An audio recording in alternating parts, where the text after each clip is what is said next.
శ్రీ విద్యా ఛానల్కి స్వాగతం అండి. మహాలయ పక్షాలు ప్రారంభం మరియు ముగింపు తేదీలు 8వ తారీఖు సెప్టెంబర్తో మొదలై 21 సెప్టెంబర్తో ముగుస్తున్నాయి.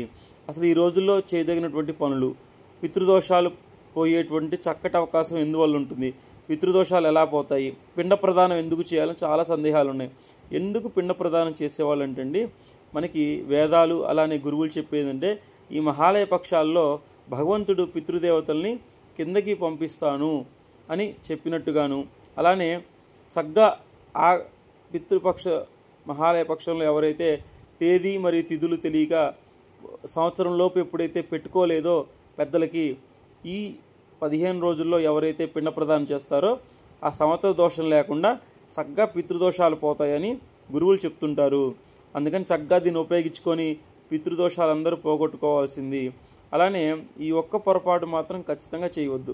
పూర్వం మన పూర్వీకులు మనకేం ఇవ్వలేదు అని బాధపడటం, వాళ్ళని దూషించడం మాత్రం చేయవద్దు. ఎందుకంటే ఈ పితృదోషం పోవటానికే ఈ రోజులు ఉన్నాయి, అందుకని దూషించటానికి కాదు. అలానే ఇవ్వాల్సినటువంటి దానాలు అన్నదానం, తర్వాత వస్త్రదానం, విద్యాదానం, మీకు తగినటువంటి శక్తితోటి ఏదైనా చేయగలిగితే చేయండి, చక్కటి సత్ఫలితాలు వస్తాయి. అలానే ఏ తిథిలో ఏం చేయాలి అనేది కూడా చేయటం వల్ల మీకు ఎటువంటి లాభం కలుగుతుంది, చక్కటి పుణ్యాలు లభిస్తాయనేది కూడా స్క్రీన్ షాట్ పెడుతున్నాం చూడండి.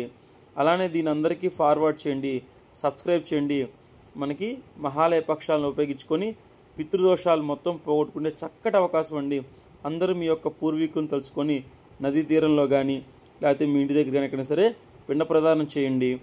అలానే చక్కగా అంతా శుభం జరగాలని కోరుకుంటూ please subscribe, share. Thanks for watching.